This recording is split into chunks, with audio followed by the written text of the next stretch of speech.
種菜啊、耕田啊，咁所以呢個扒又好緊要喎。我哋將個地下咧爬出去喎，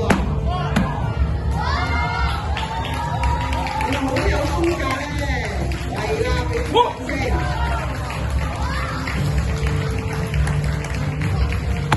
同埋你見咧，嗰個兵器咧好重嘅喎。另外一個作用咧就愛嚟打呢個野獸嘅，係咪啊？